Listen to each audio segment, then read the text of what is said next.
let's get this demonstration underway. So here we have our three little Kriegers.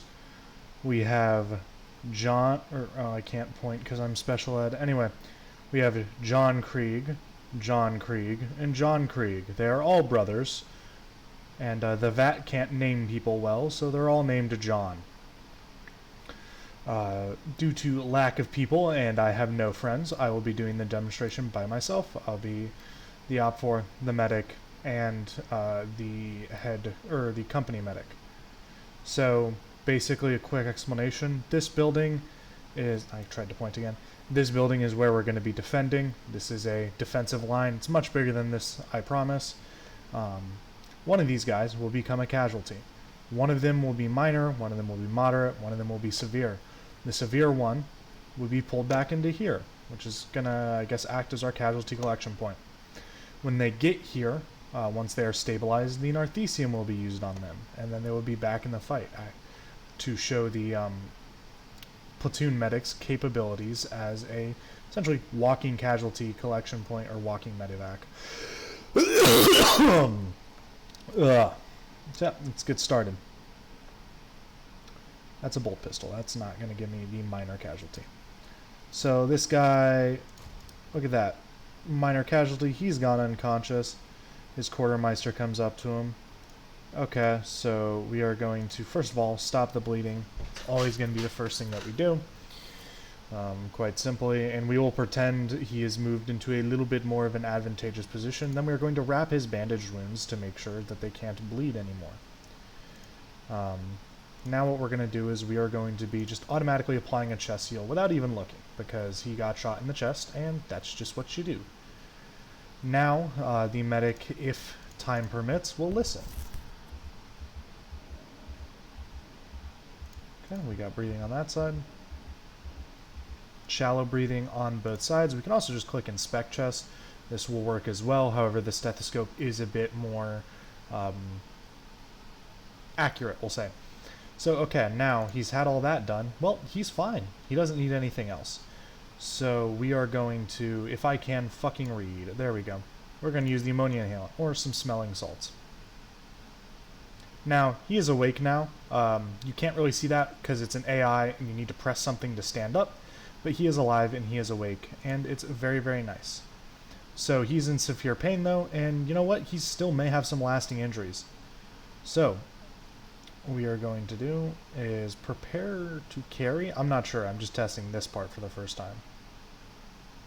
I think that needs to be done on an actual player.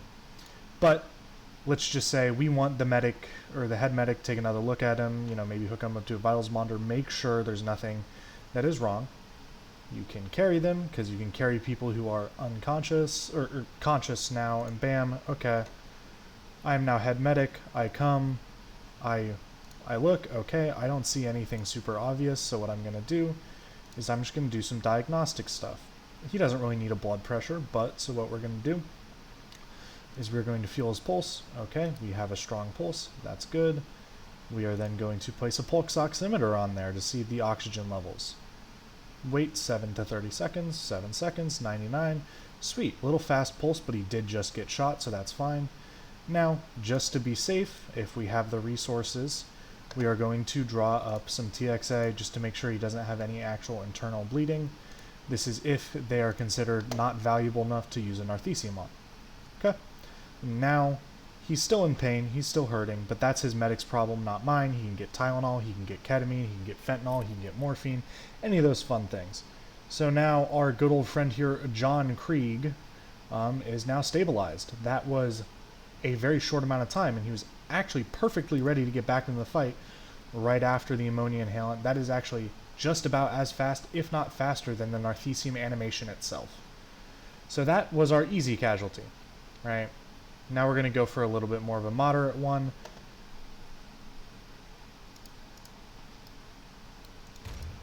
Okay, blood got shot in the chest with a bolter.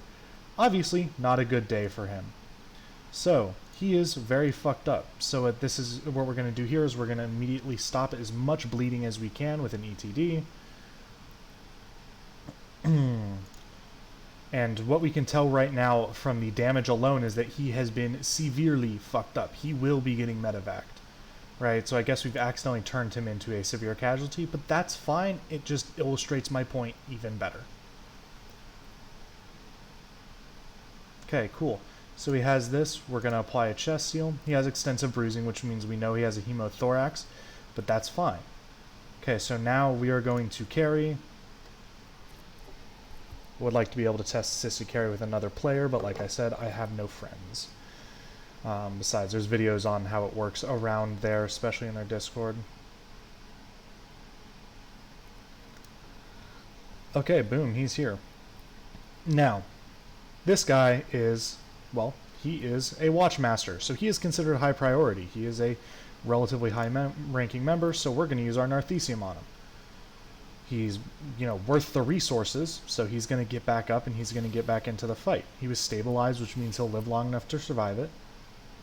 Oh, he died instantly from the shot. But if he didn't, because these guys don't have the armor equivalent that we do, he would have been healed there. I swear to God, I'm a professional. Alright, let's see. This guy, relatively not injured. Let me, I don't know, fucking give another... So each got shot four times in the leg by, probably witted in all honesty. So we're going to tourniquet.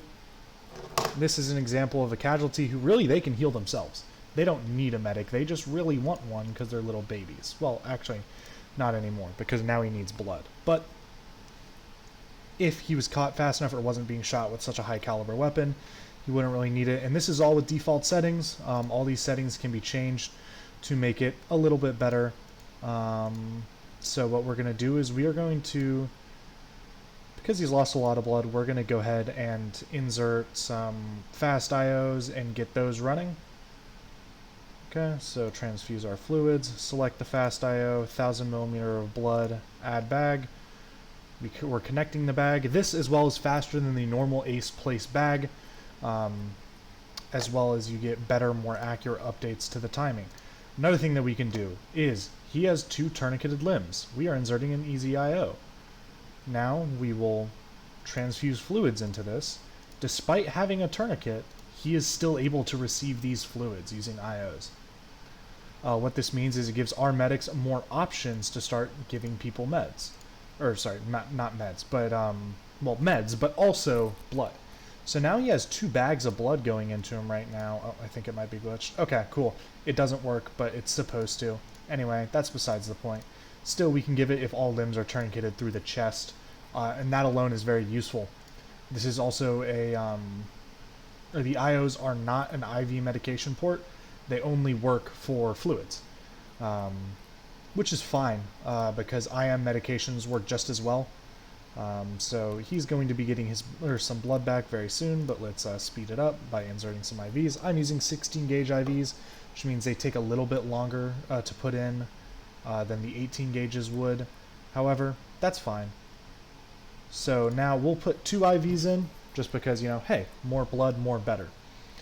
This will also lead to being able to put 3 IVs on each place, so I will just insert a 14 gauge in his hand to show my point, even though 14 gauges in the hand are not fun. Had one done, don't recommend it.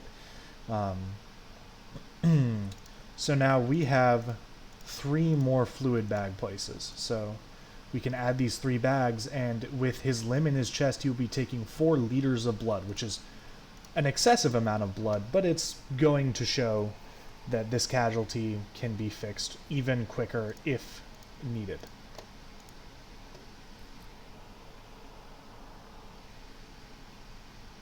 Okay, we have done that, and look, now we have all these flowing. He's already lost some blood, he can wake up again. But I also want to show this little feature. If, say, for example, he is where he is now, he does not need any more blood, but we don't want to waste the bag. We can just stop the transfusions, and then next time he gets injured, we can just restart these transfusions so he can get more blood again. This would allow some pretty interesting tactics, such as pre-setting up IVs or IOs in all of your men before a combat is going to be a little hairy. Or maybe you're defending a line to the last and ethics no longer matter. Do this, get it done, get it out of the way, so that way instead of or a good 14 seconds to get everything start to finish at a faster flow rate than the normal ACE ones. It's 6 seconds. Is very useful. But now that he is awake, and this did take longer just because I am explaining it and going through it slowly. So we're going to AccuVac just to make sure there's nothing in there. And then we are going to give him some ammonia inhalant. Oh, God, excuse me. And look at that. He is our awake casualty. We can do this by check responses. And the fact that he's already bandaging his own legs. Yeah, he's responsive. He's bandaging himself. He's fixing himself. So all that really needed to be done was I tourniquet, throw an IO, give him some blood. I walk away, fight, maybe start working on another casualty, come back 30, 40 something seconds later, give him some smelling salts. He wakes up, he heals himself. This completely streamlines the process, not only for the medic, but also for the basic infantryman, because this means that small, minor casualties are no longer, I need to wait for an ACM animation, which is about 7 to 8 seconds. No longer I need to wait for this blood to transfuse, or I need to wait for the medic to just let me wake up.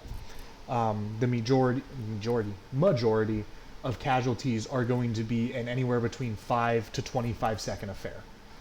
The only ones being like our oh so tragically deceased John Krieg over there. Now I know what you're thinking from a zoo side perspective, the AI just laying down, not standing back up, that's kind of shitty. That does not actually happen. What you're seeing right now is because I mediced them. If they medic themselves or just naturally wake up, they'll stand up, because the natural wake up from ACE is still here. This does not override it. Anyway, thank you very much for listening to my absolutely retarded fucking demo about how I am the god of all medicine. Should all bow down and suck on my fat fucking nards because they are lonely and they need some man juice on them. Thank you.